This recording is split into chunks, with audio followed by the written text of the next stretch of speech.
Never give up. But we can't give up. This is for the whole enchilada, folks. This is for everything that we're fighting this battle for. We can't give up. That's what the enemy doesn't know. They think we can be made to sit down and shut up. But this is for everything that America stands for, everything that God stands for. How do you give up that? How do you sit down and shut up about that? Never. We will not. Anyway, I'm going to just end my story now because I've gone on enough, but I want to tell you that it's still not over, folks. I was injured again very seriously.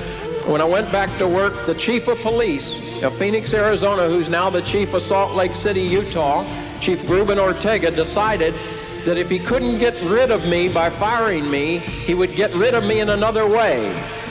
He would put me out injured, call me back to work before I was healed up, put me out injured on the streets of South Phoenix in that very bad area again, and he knew that I would either be re-injured or killed.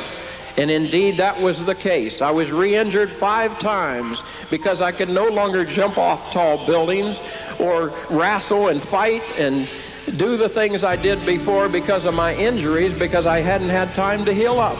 But I went out into those streets and did the best I could, and I was re-injured over and over again. And finally, the city doctors told the chief, take him off the street, put him in a desk job, let him heal up because he's going to get killed. Or he's going to get some other police officer killed or some citizen because he can't do the job physically. And the chief would not do it. He kept putting me back out and back out and back out. And finally, the city doctors, who knew that this was a vendetta against Jack McLamb because he had the nerve to stand up against the system and protect the people.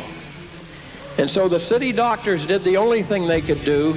They retired me for my medical injuries against my wishes. But they says, Jack, you're losing now the use of your right arm.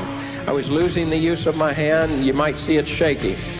It was permanently injured, and my whole right arm, my hand and shoulder area. And so they terminated me. They put me out on medical retirement. But I didn't know. That was a sad day for me, folks. But when the Lord is in charge of this great nation, the first nation ever set up where man would live in freedom as long as he obeyed the laws of God,